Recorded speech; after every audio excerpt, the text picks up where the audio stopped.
Assalamualaikum warahmatullahi wabarakatuh. Salam sejahtera bagi kita semua.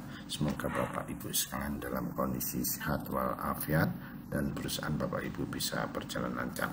Pada sesi ini saya akan berbagi pengalaman tentang pengurusan izin usaha industri, di mana perusahaan tersebut sudah mendapatkan izin lokasi, IMB, dan kemudian mengajukan izin usaha industri, tetapi tidak bisa efektif atau belum berlaku efektif, padahal perusahaan sudah siap untuk berproduksi komersil dan akhirnya harus menjual sahamnya perusahaan ini pada pihak lain. Bagaimana kondisi selengkapnya, ikutilah tutorial ini sampai selesai agar Bapak Ibu sekalian tidak gagal paham.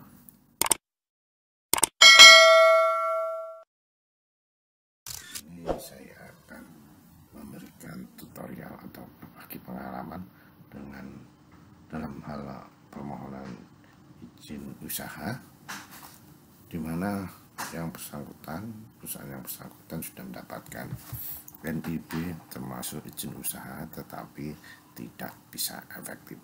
Jadi sebelumnya saya akan memberikan penjelasan tentang prinsip pengisian pelayanan perizinan terintegrasi secara elektronik atau SS ya. Jadi di sini ada beberapa prinsip yang Bapak Ibu para pengusaha harus paham. Pertama, jujur ya. Jadi kita dalam hal ini pengajuannya dilakukan oleh pihak pemohon sendiri dengan menghitung investasi, memperkirakan kebutuhan lahan, kebutuhan tenaga kerja. Kemudian kita harus paham tentang beberapa aturannya. Kemudian setelah itu kita harus teliti, karena kita berhadapan dengan mesin melalui komputer ya, jadi tidak ada manusia yang menjawab, tapi sistem di komputer. Jadi dalam hal input data kita harus benar-benar teliti, terutama waktu ngisi akun, ngisi password antara 0 sama U itu juga huruf besar, huruf kecil. Kalau itu salah berarti tidak bisa masuk. Kemudian kita harus memahami tentang peraturan sesuai dengan bidang usaha yang akan dijalani atau yang diajukan. Jadi tidak mungkin seorang pengusaha menguasai semuanya, termasuk aparat juga hanya menguasai bidangnya masing-masing, karena begitu luasnya dari proses ini. Nah, sekarang saya akan berbagi tentang bagaimana proses pengajuan NIB yang sudah tercapai, bahkan sudah IUI, tetapi tidak bisa berlaku efektif ya. Nah, ini ada pengajuan untuk usaha bergerak dalam bidang keripik, sebangsa keripik ya, tapi perusahaan ini berbentuk PMA. Jadi di sini ada pihak asing sebagai investor, kerjasama antara asing dengan warga negara Indonesia atau warga negara asing dengan warga negara Indonesia atau badan hukum asing bekerja sama dengan badan hukum Indonesia. Nah, sudah membuat akta dan ini sudah mendapatkan nomor induk berusaha. Didapatkan izinnya pada 25 September 2019 dan pada tanggal 23 September 2020 perusahaan ini masih izinnya belum berlaku efektif ya. Jadi di sini sudah dapat NIB, sudah dapat izin usaha perdagangan ya. Kemudian ini izin usaha perdagangannya SIUP-nya sudah berlaku efektif. Tetapi untuk izin usaha industri belum berlaku efektif. Nah, ini jadi belum memenuhi komitmen atau tidak efektifnya ini. Jadi untuk perindustriannya adalah masuk KPLI 10629 industri padi lainnya ya. Jadi perusahaan ini sudah 41 kali melakukan perubahan permohonan OSS terakhir tanggal 24 Maret 2021. Ternyata belum efektif. Dan perusahaan ini sudah berdiri, bahkan izin-izinnya sudah terpenuhi semuanya, tapi tidak berlaku efektif ya. Jadi ini ada lampiran masih belum berlaku efektif ya. Jadi ini ada izin lingkungan dari Pemda setempat. Perusahaan ini sudah berarti sudah membuat UKL UPL ya. Di sini sudah mengajukan izin mendirikan bangunan ke Pemda setempat dan sudah diterbitkan izinnya. Nah, ini bahkan sudah dicek karena ini PMA yang harus buat BAP adalah di kementerian yang dalam hal ini di Kementerian Perindustrian yang menangani ya. Jadi sudah dibuatkan berita acara. Jumlah tenaga kerjanya ini sudah ada 27 orang.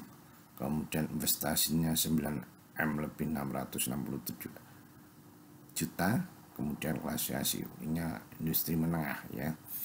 Ini jadi berdasarkan kesiapan data produksi bahwa pembangunan pabrik siap, jadi siap untuk penyediaan sarana produksi belum siap, produksi perjuangan belum siap, kapasitas terpasang 5.400 ton per tahun ya. Jadi sudah dibuatkan berita acara, kemudian resumenya sebagai berikut bahwa investasi sebesar 9M lebih 667 juta ya. Padahal berdasarkan peraturan BKPM nomor 1 tahun 2020 bahwa nilai investasi yang diperbolehkan untuk perusahaan PMA adalah 10 miliar di luar tanah dan bangunan. Jadi perusahaan ini belum memenuhi syarat dari segi nilai investasinya ya. Dari KPLI kita lihat bahwa yang bersangkutan mengajukan dengan KPLI 10629 industri padi dan produk padi lainnya tidak sesuai dengan yang dihasilkan berupa chip porang. Nah, jadi tidak antara rencana dan realita tidak sinkron ya. Jadi tidak sinkron sehingga harus menyelesaikan KPLI-nya ya. Ini adalah hasil berita acara. Kemudian ini berkas UKL UPL yang sudah diperoleh dari Pemda setempat ya. Jadi sebetulnya sudah siap nih. Nah, ini. Jadi kemudian kita lihat di sini bahwa perusahaan ini adalah industri menengah, kemudian masuk kategori PMA karena di sini ada pemegang saham dari badan hukum asing, sehingga kita klik ini munculnya, kalau ini klik kita pilih menengah. Jadi pada saat pengajuan di OSS ini seperti ini, industri menengah, dan masuk klarifikasi penanaman modal asing.